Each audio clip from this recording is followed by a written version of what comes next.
సాగునీటి సంఘాల ఎన్నికల్లో టీడీపీ కూటమి ప్రభుత్వం ప్రజాస్వామ్య విధానాలకు విరుద్ధంగా వ్యవహరించిందని తూర్పు గోదావరి జిల్లా వైఎస్ఆర్సీపీ అధ్యక్షులు మాజీ మంత్రి చెల్లుబోయిన వేణుగోపాలకృష్ణ ఆరోపించారు. రాజమహేంద్రవరంలోని మాజీ ఎమ్మెల్యే జకంపూడి రాజు నివాసంలో కూటమి ప్రభుత్వం ముఖ్యంగా టీడీపీ వ్యవహరిస్తున్న తీరు దారుణంగా ఉందన్నారు. గడిచిన 6 నెలల్లో ప్రభుత్వం ఏమి చేయలేకపోవడం వల్ల ప్రజలు తీవ్ర వ్యతిరేకత నెలకొందని, అందుకే ఏకగ్రీవం పేరుతో విపక్ష పార్టీలను నామినేషన్లు వేయకుండా వేశారని చెల్లుబోయిన ఆరోపించారు.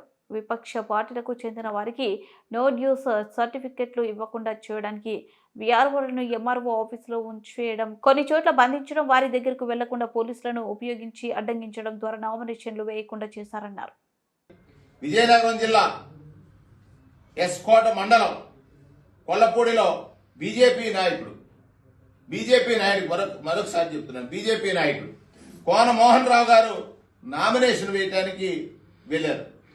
కలిపూడి ఎంపీటీసీ స్కూల్ పోలింగ్ కేంద్రానికి వెళ్ళగా ఆయన్ని టీడీపీ నాయకులు అడ్డుకుని లోపలకు వెళ్లేందుకు ప్రయత్నిస్తే కుర్చీలు పైకి విసిరేసినటువంటి ఒక ఘటన.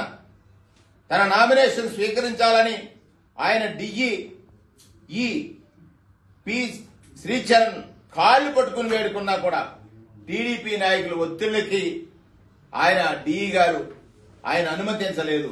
అంటే ఏ విధంగా తన కూటమిలో ఉన్నటువంటి బీజేపీ నాయకుడికే ఆ విధమైనటువంటి పరిస్థితి టీడీపీ నాయకులు కలగజేశారంటానికి ఇది ఒక ఉదాహరణ.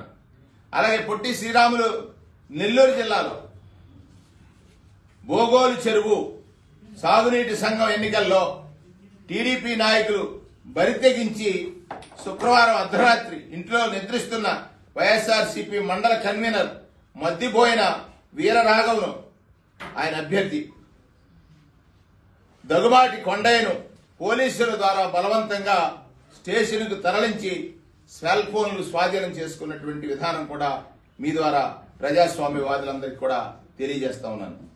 విషయం తెలుసుకున్నటువంటి కావలి, ఈ విషయాన్ని తెలుసుకున్న కావలి మాజీ ఎమ్మెల్యే రామిరెడ్డి ప్రతాప్ రెడ్డి గారు వైఎస్ఆర్సీపీ నాయకులు ఒటాటున పోలీస్ స్టేషన్ చేరుకుని తమ పార్టీ నాయకుల్ని అర్ధరాత్రి సమయంలో ఎందుకు స్టేషన్కి తీసుకొచ్చారని నిలదీయగా ప్రయోజనం లేదు. అంటే ఒకటి, ఎన్నికల్లో పాల్గొనడమే నేరమా? ఎన్నికలు ప్రకటించిన తర్వాత ఎన్నికల్లో అభ్యర్థులు పాలు పంచుకుంటారని తెలిసి వారిని పోలీస్ స్టేషన్లో బంధించడానికి ఇది ఒక ఉదాహరణగా మీ ముందు మీ ద్వారా ప్రజాస్వామ్యవాదులందరికీ కూడా తెలియజేస్తా ఉన్నాను. కృష్ణా జిల్లా బంటుమిల్లి మండలం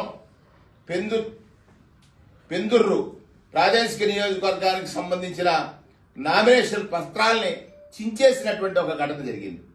అలాగే ప్రకాశం జిల్లాలో కొమరోలు మండలంలో తన మాట వినలేదని తెలుగుదేశం పార్టీ వర్గీయులు రైతులపై అక్రమ కేసులు పెట్టినటువంటి విధానాన్ని కూడా మీ ద్వారా ప్రజాస్వామ్యవాదులకి వివరించదలిచాను.